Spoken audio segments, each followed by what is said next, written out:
Hello बच्चों, कैसे हो आप सब। उम्मीद करती हूँ आप सब बहुत अच्छे होंगे और अपनी पढ़ाई में व्यस्त हो गए। तो आज हम देखने वाले हैं आपका टेस्ट क्रॉस। ठीक है, कल अभी हमने जो पढ़ा था, क्या क्या पढ़ लिया था हमने।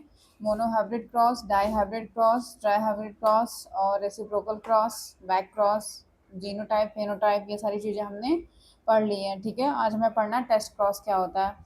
तो बैक क्रॉस और टेस्ट क्रॉस आपका बहुत इंपॉर्टेंट होता है। ये हर बार आपके शॉर्ट में पूछता है कि बैक क्रॉस क्या होता है और टेस्ट क्रॉस क्या होता है।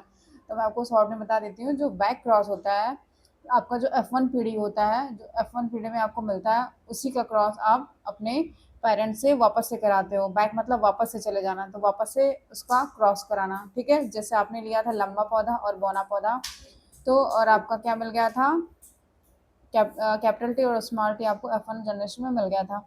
तो उसी का आपने किसके साथ करा देना है, या तो आपने शुद्ध लंबे पौधे के साथ करा लेना है या शुद्ध बौने पौधे के साथ करा लेना है। उसी को आपने कह दिया बैक क्रॉस, मतलब वापस से जाके पेरेंट से क्रॉस करना। ठीक है, अब हम देखेंगे आज टेस्ट क्रॉस। ये मैंने आपको डिटेल में बहुत अच्छे से पढ़ा दिया है। ठीक है, तो आप प्रीवियस वाला वीडियो देख लेना। ठीक है, उसमें मैंने सब अच्छे से पढ़ाया हुआ है। अभी हम देखेंगे टेस्ट क्रॉस क्या होता है।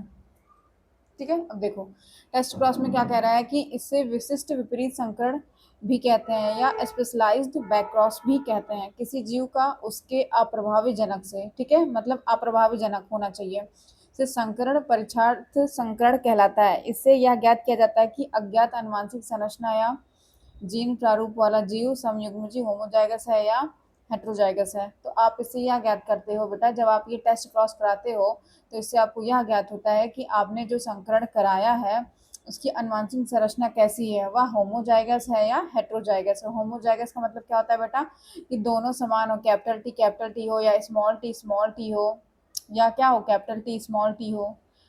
मतलब दोनों कैपिटल हो या दोनों स्मॉल में हो तो आपका होमोजाइगस हो जाता है। ठीक है, और हेट्रोजाइगस में क्या होता है बेटा, जिसमें दो, होमो का मतलब समान, जाइगस मतलब समान टाइप के जायगोट बने तो होमोजाइगस, और अगर विभिन्न प्रकार के जायगोट बनते हैं तो हेट्रोजाइगस। जैसे कि कैपिटल टी और स्मॉल टी, ये आपका हेट्रोजाइगस होता है। ठीक है, देखो कह रहा है कि परीक्षार्थ संकरण में संतति पादप के समयुग्मजी प्रभावी होने पर F2 पीढ़ी में सभी पादप लंबे होते हैं, जबकि संतति पादप के विषम युग्मजी होने पर आधे पादप क्या होते हैं, प्रभावी, तथा आधे पादप अप्रभावी लक्षण वाले होते हैं, अर्थात 1:1 वाले रेशियो में प्राप्त होते हैं। जैसे मटर का बैंगनी एवं श्वेत पुष्प वाले पातों के बीच अगर संकरण कराया जाता है तो कैसा होता है। ठीक है, देखो इसको हम ऐसे समझते हैं।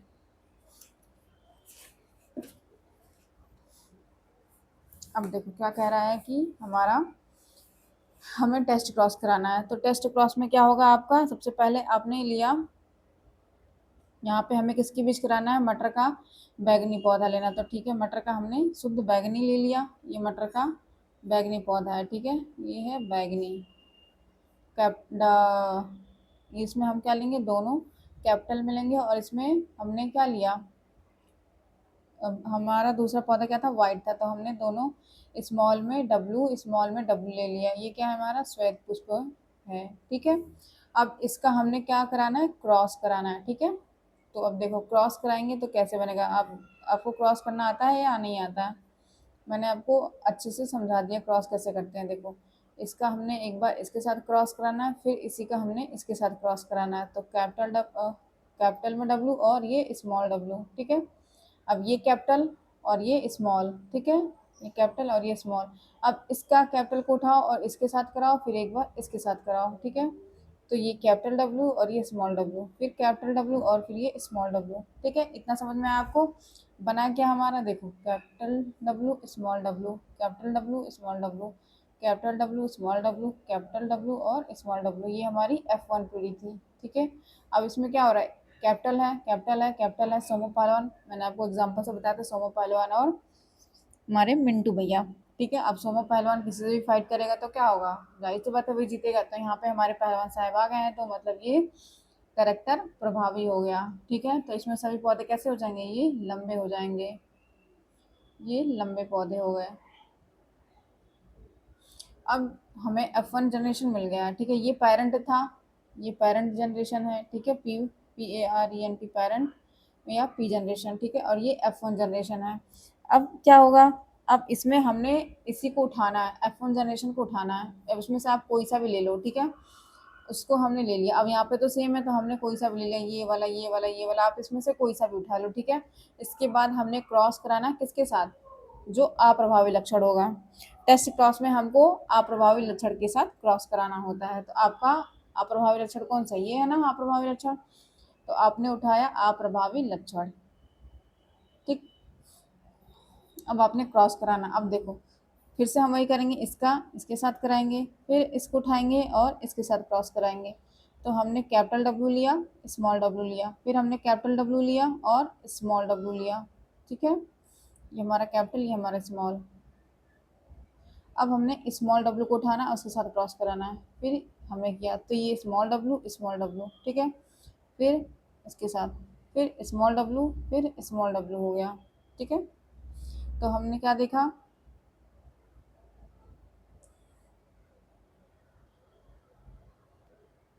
ठीक है। अब देखो इसमें क्या हो रहा है कि आपका कैपिटल डब्ल्यू और स्मॉल डब्ल्यू, फिर कैपिटल डब्ल्यू, फिर स्मॉल डब्ल्यू, उसके बाद स्मॉल डब्ल्यू, स्मॉल डब्ल्यू, फिर स्मॉल डब्ल्यू, स्मॉल डब्ल्यू। ये सब कितने रेशियो में, 50% ये आ रहे हैं और 50% ये आ रहे हैं, तो 1:1 के रेशियो में ये मिल रहा है, ठीक है। ये भी बराबर है, प्रभावी लक्षण बराबर है और अप्रभावी लक्षण भी क्या है, बराबर है। तो आपको इतना एग्जाम में लिख के नहीं आना, आपको सिर्फ इतना लिखना है कि आपका जो F1 जनरेशन में जो भी मिलता है आपको, F1 जनरेशन का क्रॉस हम अप्रभावी लक्षण के साथ कराते हैं, तो जो भी मिलता है उसी को आप टेस्ट क्रॉस कहते हो, ठीक है। किसी अप्रभावी जनक के साथ आप टेस्ट क्रॉस कराओ, किसी जीव का उसके अप्रभावजनक से क्रॉस कराना ही आपका क्या कहलाता है, टेस्ट क्रॉस कहलाता है, ठीक है। F1 जनरेशन में जो आपने पहले देख लिया था उसका आपने अप्रभावी लक्षण के साथ क्रॉस कराना है, ठीक है। तो आपने सिर्फ इतना ही बना के आना है, F1 जनरेशन को उठाना है, F1 जनरेशन में जो भी मिलता है उसका क्रॉस आपने अगर किसी अप्रभावी लक्षण के साथ करा दिया तो उसी को हम क्या कहते हैं, टेस्ट क्रॉस कहते हैं। यही हमारा क्या टेस्ट क्रॉस है, ठीक है। या 1:1 के रेशियो में मिलता है, 50% प्रभावी लक्षण और 50% अप्रभावी लक्षण, ठीक है। मतलब कि क्या हो जाएगा कि 50% आपको बैगनी कलर के फूल दिखेंगे और 50% आपको सफ़ेद रंग के फूल दिखेंगे, ठीक है। और इसमें क्या था, ये सारे आपके बैगनी कलर के फूल होंगे क्योंकि ये प्रभावी लक्षण दिखा रहा है, ठीक है। इसमें आपके सारे फूल बैगनी होंगे, ठीक है। और इसमें आपके 50% बैगनी होगा और 50% ही क्या होगा, क्योंकि ये स्मॉल है तो इसमें कोई भी आपको क्या देखने को, कोई भी कैपिटल में मैंने आपको बताया था बेटा कि जो जहाँ पे भी आपको कैपिटल दिख जाए, कैपिटल में कोई सा भी डब्ल्यू एक्स वाई जेड मतलब कुछ भी आपको कैपिटल में दिखता है तो वो प्रभावी लक्षण दिखाएगा। और जो स्मॉल में होगा, ये मेंडल ने कहा था बेटा, मैंने नहीं कहा था, मंडल ने कहा था, उन्होंने अपने प्रयोग में ऐसा ही किया था कि जो भी कैपिटल में आएगा वो प्रभावी लक्षण दिखाएगा और जो स्मॉल में लिखा जाएगा वो अप्रभावी लक्षण शो करेगा, ठीक है बेटा। तो यहाँ पे आपका देखो, यहाँ पे दोनों ही स्मॉल में है, दोनों ही स्मॉल में है, मतलब यहाँ पे कोई भी प्रभावी लक्षण नहीं है, तो मतलब कि पौधा कैसा हो जाएगा, आपका सफेद फूल वाला हो जाएगा। और इसमें देखो एक आपका दिख गया है डोमिनेंट, ठीक है, प्रभावी लक्षण आपको दिख गया है, कैपिटल में है, तो मतलब कि यहाँ पे पौधा कैसा हो जाएगा, आपका बैगनी रंग का हो जाएगा, ठीक है। और यहाँ 50% बैगनी और 50% सफ़ेद फूलों वाला हो जाएगा। इससे हम क्या ज्ञात करते हैं बेटा, इससे हम किसी पौधे का जीनोटाइप ज्ञात करते हैं कि उसका जीन कैसा होगा, ठीक है। तो कभी कभी पूछ लेता है कि इससे आप क्या ज्ञात करते हो, तो इससे आप ये ज्ञात करते हो कि पौधे का जीनोटाइप क्या है, ठीक है। इसका आप जीनोटाइप ज्ञात करते हो कि कैसा जीन इसका होगा, इससे आप ये ज्ञात करते हो, ठीक है। समझ में आया, चलो आगे देखते हैं आप। तो आपने एक बात समझा कि F1 जनरेशन में जो भी मिलता है आपको उसका आपने अप्रभावी लक्षण के साथ क्रॉस कराना है, तो आपको जो भी मिलेगा वही आपका क्या हो जाएगा, सॉरी टेस्ट क्रॉस हो जाएगा, ठीक है। कंफ्यूज मत होना बैक क्रॉस और टेस्ट क्रॉस में, ठीक है। बैक क्रॉस में देखो बेटा, बैक क्रॉस में क्या होता है, बैक क्रॉस में ये आपने जो ये F1 जनरेशन में आपको ये मिल गया था, ठीक है। F1 जनरेशन में आपको जो भी मिला ये मिल गया आपको, F1 जनरेशन ये था आपका, ठीक है। अब इसका क्रॉस हमने या तो डब्ल्यू टी के साथ करा लो या तो स्मॉल डब्ल्यू के साथ करा लो, दोनों मतलब दोनों ही कैसे होने चाहिए, या तो प्रभावी हो या तो अप्रभावी हो। जो आपने ये F1 जनरेशन में जो सॉरी जो आपने पेरेंट जनरेशन में लिया था उसी का क्रॉस आपने कराना है, जो F1 जनरेशन में मिला है वापस से जाना है। जैसे इतना क्रॉस आपने करा लिया था तो आपको मिल गया था क्या, F1 जनरेशन मिल गया था, ठीक है। अब F1 जनरेशन में जो मिलता है उसी का क्रॉस आपने माता के साथ या पिता के साथ किसी के साथ करा लेना है, ठीक है। वापस से जाना, बैक क्रॉस, ये आपका बैक क्रॉस था। और टेस्ट क्रॉस में आपने क्या देखा था, टेस्ट क्रॉस में ये आपका बैक क्रॉस हो गया, ठीक है। ये F1 पीढ़ी में जो भी मिलता है आपको उसका अपने या तो प्रभावी लक्षण के साथ या तो अप्रभावी लक्षण किसी के साथ भी आप करा लो, मतलब या तो ये करा लो, या तो इसके साथ करा लो या तो इसके साथ करा लो, ठीक है। जबकि आपका टेस्ट क्रॉस में क्या था, टेस्ट क्रॉस में आपने F1 जनरेशन में जो भी मिलता है उसका क्रॉस आपने सिर्फ और सिर्फ अप्रभावी लक्षण के साथ कराना है। इसमें आपको लिमिटेशन है कि आपको सिर्फ अप्रभावी लक्षण के साथ ही कराना है। ये क्या है, ये टेस्ट क्रॉस है, और ये क्या है, ये बैक क्रॉस है, ठीक है। इसमें लिमिटेशन नहीं है, इसमें चाहे प्रभाव के साथ करा लो चाहे अप्रभाव के साथ करा लो, लेकिन इसमें लिमिटेशन है कि आपको सिर्फ अप्रभावी लक्षण के साथ ही कराना है, ठीक है बेटा। कंफ्यूज तो नहीं होगे बैक क्रॉस और टेस्ट क्रॉस में। F1 जनरेशन में जो भी मिलेगा उसका क्रॉस आपने या तो पेरेंट के साथ करा लेना है या तो प्रभावी लक्षण के साथ या तो अप्रभावी लक्षण के साथ करा लेना है, ठीक है। लेकिन टेस्ट क्रॉस में F1 जनरेशन में जो भी मिलता है, यहाँ पे लिमिटेशन है, ये दोनों F1 जनरेशन है बेटा, ये F1 जनरेशन है, ये भी F1 जनरेशन है। जो आपने माता पिता से क्रॉस कराया था जो मिला था वो F1 जनरेशन हो गई थी, ये भी F1 जनरेशन है। अब इसका क्रॉस हम वापस से गए, ठीक है, वापस से गए मतलब पिछला फिर से हम गए माता पिता के पास, या तो प्रभाव के साथ या तो अप्रभावी के साथ। ये हो गया आपका बैक क्रॉस, बैक मतलब वापस जाना, वापस जाना, पीछे की तरफ वापस जाना, ठीक है। और टेस्ट क्रॉस मतलब कि सिर्फ अप्रभावी लक्षण के साथ। देखो ऐसे भी समझ सकते हैं, जो टेस्ट होता है वो जो बच्चे हम टेस्ट क्यों कराते हैं, क्योंकि हमें ये बेसिकली हमें ये जानना होता है कि कौन सा बच्चा कितना कमजोर है, ठीक है। हम ये जानने के लिए थोड़ी टेस्ट कराते हैं कि आप पढ़ने में कितना तेज हो, हम तो ये जानने के लिए करते हैं ना कि बच्चा कितना कमजोर है, उसको कितना आ रहा है, कितना समझ में आया, कितना नहीं समझ में आया। तो बेसिकली हम टेस्ट इसीलिए कराते हैं कमजोर को जानने के लिए, ठीक है। ये आपको याद करने के लिए था। तो टेस्ट क्रॉस सिर्फ कमजोर बच्चों के लिए, तो कमजोर कौन होगा, जो अप्रभावी लक्षण होगा, ठीक है। तो उसका क्रॉस हम कराते हैं, याद हो जाएगा, ठीक है, वेरी गुड। आगे देखते हैं हम।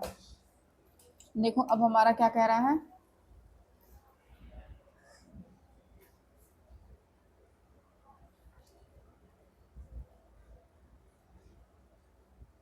ठीक है। देखो अब हमने बैक क्रॉस टेस्ट क्रॉस समझ लिया, अब हमने देखना कि हाइब्रिड क्या होता है। वह विषम युग्मजीव, विषम युग्मजीव का मतलब क्या होता है, जो सेम ना हो, जैसे कि एक कैपिटल में हो और एक स्मॉल में हो, वो विषम युग्मजीव हो जाएगा। अगर दोनों कैपिटल में है या दोनों स्मॉल में है तो आपका क्या हो जाएगा, वो सम युग्मजीव था हो जाता है। ये विषम युग्मजीव मतलब एक कैपिटल में होगा और एक स्मॉल में होगा, ठीक है।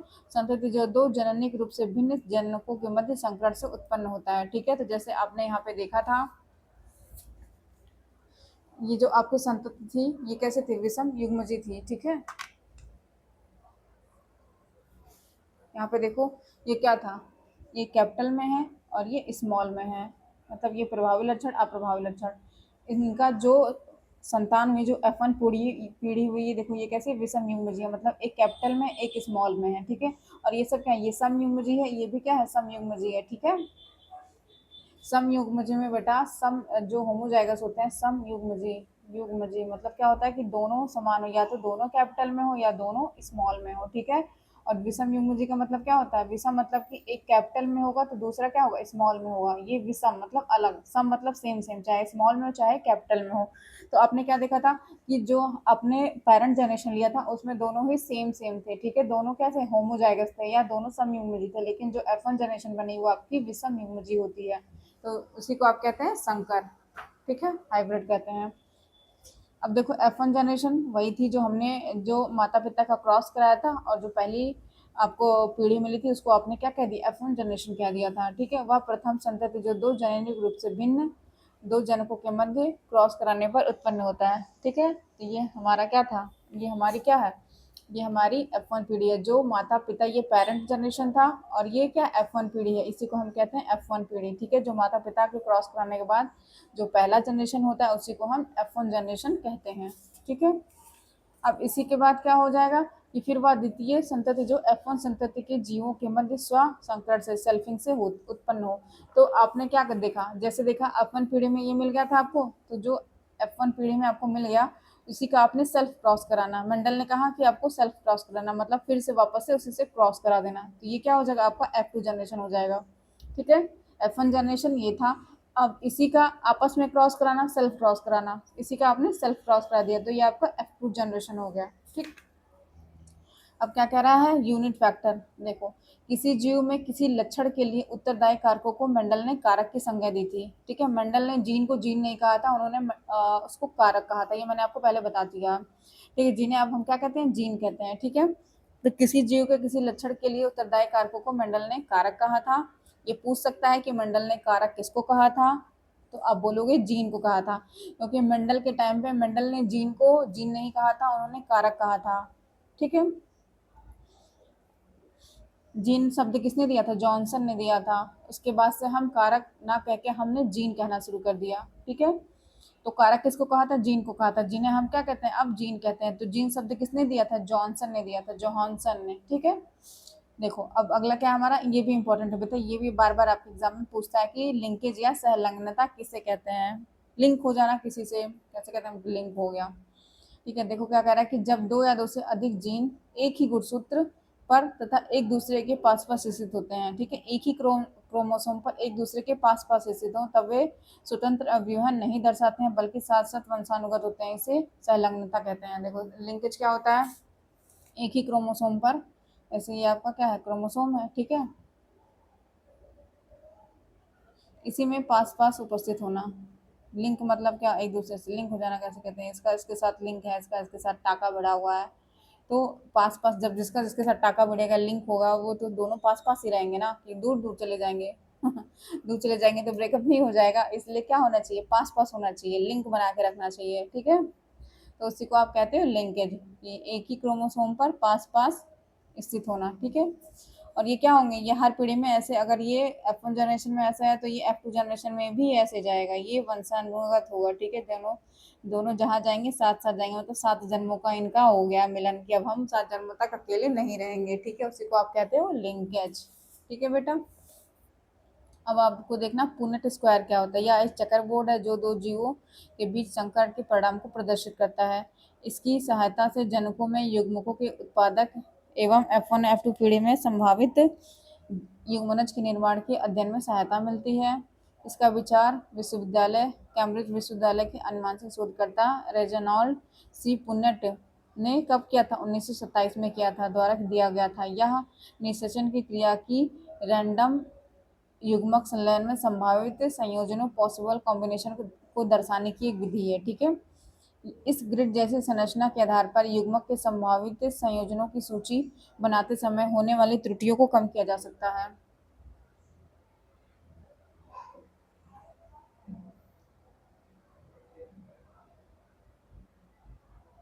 ठीक है, अब कह रहा है कि यह संततियों के जीन प्रारूप और लक्षण प्रारूप दोनों का वर्णन करता है। इस वर्गाकार खड़ी व अड़ी लाइनों द्वारा चौकोर खाने बनाए जाते हैं। फिर अनुवांशिक लक्षण में उपस्थित जीन के अनुसार जितने प्रकार के मादा युग्मक हो सकते हैं, उन्हें गोलों में खड़े स्तंभों के ऊपर तथा नर युग्मक को बाईं ओर आड़े स्तंभों की सीध में लिख लेते हैं। ठीक है, इसके बाद संभावित जीन प्रारूपों तथा लक्षण प्रारूपों को चौखाने में लिख दिया जाता है। ठीक, आइए समझते हैं। देखो कैसे बनाते हैं इसको। यही आपने एक स्क्वायर लिया, ठीक है, ये आपने स्क्वायर लिया, इसमें खड़ी और पड़ी लाइनें ले ली हैं ऐसे। ठीक है, ऐसे ऐसे। ठीक, अब इसमें जो भी जायगोट बनता है उसको हम इसमें लिखते हैं। तो ऊपर की तरफ इधर हम लिखेंगे मेल और इधर हम लिखेंगे क्या, फीमेल। ठीक है, ये हमारी क्या हो गई, फीमेल।